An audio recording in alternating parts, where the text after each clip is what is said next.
Hello everyone and welcome back to Biochemistry Podcast with Maria Fernanda Rojas. Thank you for being here today. As you can tell, I am surrounded by so many plants today and I have one in my hands. We also have a microscope, which we will talk about later on in the podcast. You may be wondering, why so many plants? Well, it's easy. The topic today is the isolation and evaluation of alkaloids from plants. You may be wondering, what is an alkaloid? Why are we talking about isolation and evaluation? Don't worry, we're in for a train ride. There is a whole journey that has to do with alkaloids. Let me start all the way from pre-recorded history. Humankind has been known to use herbal medicine with plants, and many of these plants have alkaloids. First, how can we distinguish alkaloids? Because many of them, if not all of them, end in the words I and E, such as caffeine, morphine, nicotine, and quinine. So, what makes alkaloids so special? The first thing you need to know is that alkaloids are small, naturally occurring organic compounds that form on the external part of a plant, such as the bark, the stem, and the root. Another very unique trait that alkaloids have is their nitrogen. They have at least one nitrogen atom in their heterocyclic ring. They are basic because of this nitrogen and allows them to intake hydrogen ions and be ionized. So why does this matter? Because in acidic environments, they become water-soluble salts, which does not make them easier to extract. But in a basic environment, they become free base form and lipid soluble, allowing for them to be extracted easily.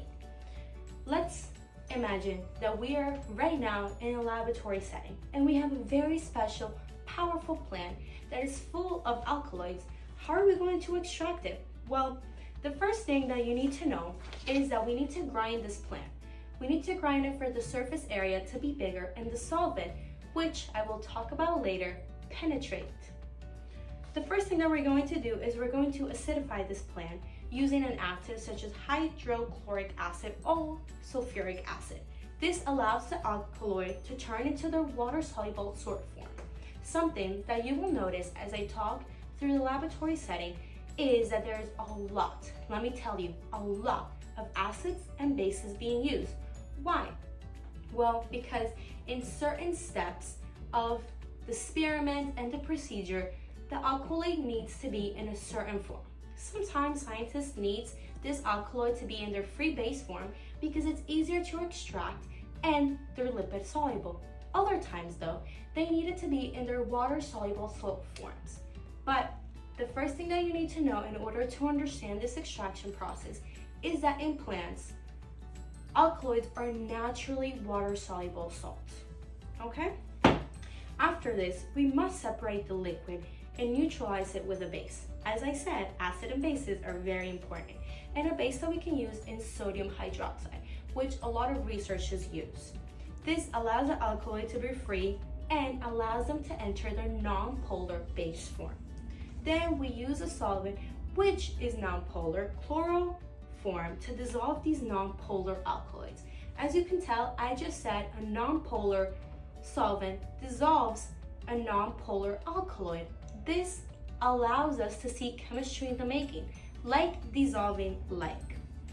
After this, we move on into two extraction methods that I will explain. The first one is the Salk list and the other is the Stats Auto. So Salk list, next slide.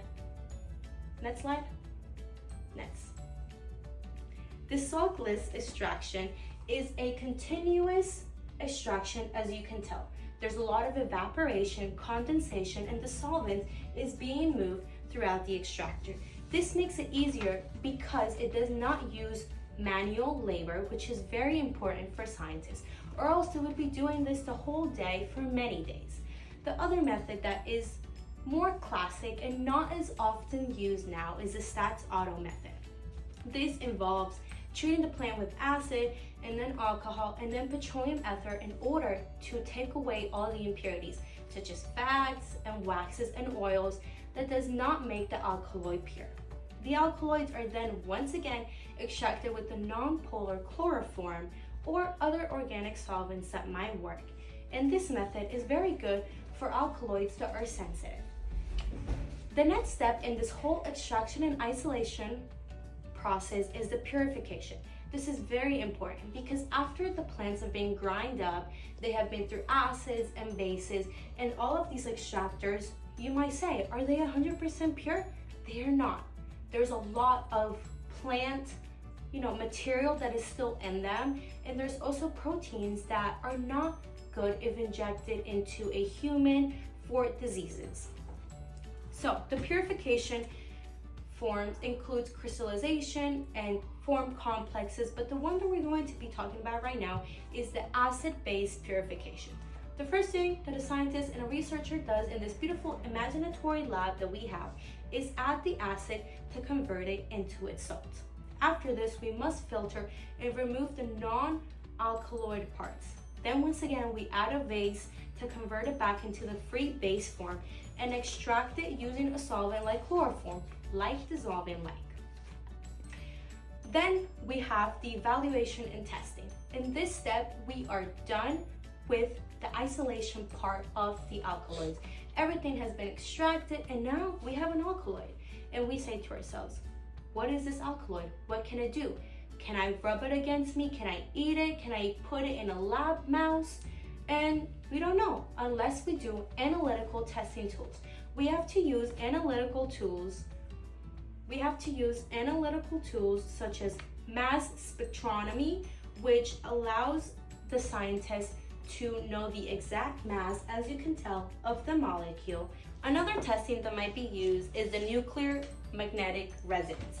This test reveals how the atoms are connected, which is important for researchers and scientists to know in order to fully evaluate the alkaloid.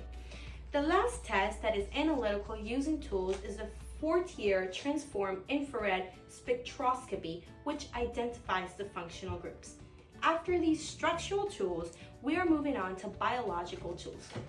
There are two very important biological tools the scientists use in vivo, which is tests done in living organisms such as fish, zebrafish, which we will talk about later in an alkaloid versus cancer research paper that we will dive deep into, and lab mouse. Another test is the in vitro test, which is the opposite of in vivo. In vitro meaning in petri dishes and test tubes with bacteria and cancer cells present. Now, we will dive right into the alkaloids versus cancer cell research. This is an example that really touched my heart when I read it because I saw the potency and the strength of the alkaloid at work. So let's have another imaginatory scene and imagine scientists in front of us extracting multiple alkaloids from medicinal plants. And they test them against melanoma, which is the deadliest skin cancer known to human. One plant which stood out is the Lamprocampus spectacularis, also called the bleeding heart. This reduced, weakened, and even killed cancer cells when put at work. So far the alkaloids are winning. This was the in vitro part of the biological testing. Now, the in vivo part was tested alkaloids versus zebrafish. The zebrafish were injected the cancer cells and, next slide. The zebrafish, as you can tell, are transparent. So it's easy for scientists to see if there's a growth, if there's any development. So the zebrafish were injected the cancer cells and it was alkaloids versus the zebrafish. And the alkaloid compound, the extract, was able to reduce and weaken the cancer cells in the zebrafish. This shows how strong a small naturally occurring chemical in a plant. I am not sure if any of these have alkaloids. All of these might have, but if they don't, from 25 to 75% of all pharmaceutical drugs have alkaloid usage. I might have not said in the beginning, but I want the audience to understand why alkaloids form in plants. Well, alkaloids form as a defense mechanism. plants form them against pathogens and herbivores as toxins. So they are toxins because they're protecting the plants. But humans flipped it around. We completely switched it and we extracted them for medicine. Thank you for being here with us. Have a good day, and I hope that one day we will see in the headlines of the New York Times, alkaloids cured cancer. I'll see you later. And yet again, we're back. Biochemistry podcast with Maria Fernanda Rojas present. Thank you everyone for joining us today. Today is something a bit different. From the lesson I just uploaded of isolation and evaluation of alkaloids from plants, which I advise that you should go watch, is only 10 minutes long. Today, we're doing a Q&A about the isolation and evaluation podcast because a lot of people in the public have questions. So due to my live public being present, I am going to open the floor for questions.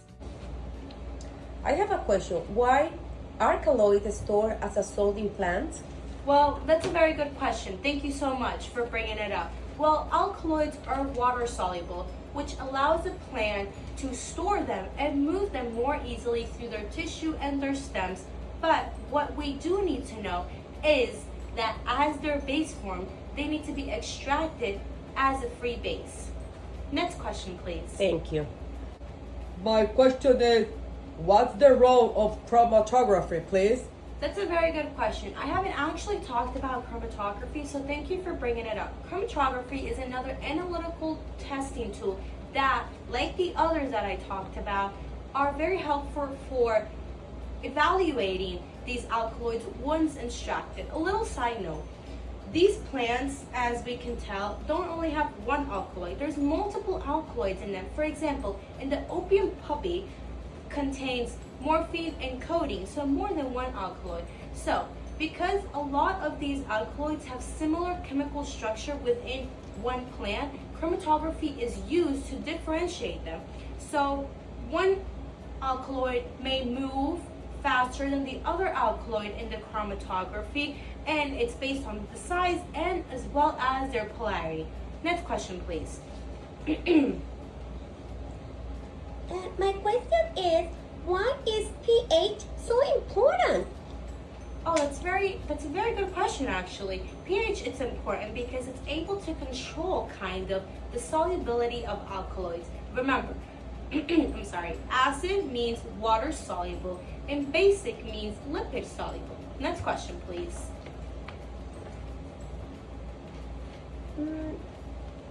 I would like to know, why are all alkaloids safe? It's a good question. Not all alkaloids are safe. Actually, in poison hemlock, there's a lot of deadly alkaloids, but some of them are safe, the ones that are medically proven, tested, extracted, isolated, and purified, as well as evaluated in a research lab or in a laboratory. Others are life-saving, such as morphine, which is used all over the world in hospitals. Next and last question, please. What makes alkaloids special compared to other plant chemicals? Oh, that's a very good question. Well, alkaloids have a nitrogen in the ring, which is a heterocyclic ring. And in this ring, this nitrogen is basic, but it can accept under acidic conditions certain types of compounds that in basic conditions they wouldn't accept. Other plant compounds are not able to do this and are not so easily extracted compared to alkaloids. Thank you so much for our Q&A today. I hope to see you again next time.